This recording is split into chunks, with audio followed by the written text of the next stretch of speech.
नमस्कार विद्यार्थी मित्र, आज आपण पाहूया addition of fraction rule number 2. मित्रांनो, दोनही उदाहरणं पहा. त्यात तुम्ही डिनॉमिनेटरला पाहून सांगा बरं की डिनॉमिनेटर सारखे आहेत की वेगवेगळे. डिनॉमिनेटर आपल्याला हे डिफरंट दिसणार. तर या डिफरंट दिसणाऱ्या डिनॉमिनेटर आपल्याला सारखं बनवायचं आहे.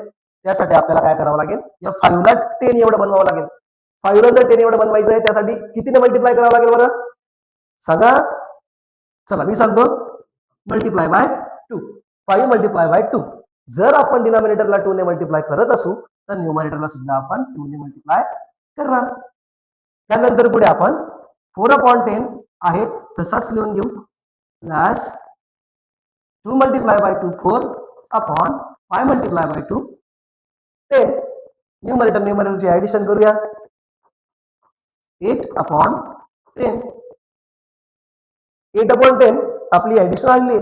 आता आपण काय करूया, 8/10 चे रेशो छोटे करून घेऊया.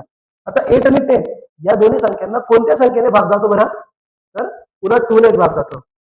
2 4 जा 8 आणि 2 5 जा 10. अशा पद्धतीने आपला 4/5 हे आन्सर आलेलं आहे. पुढील उदाहरण तुम्हाला होमवर्कसाठी.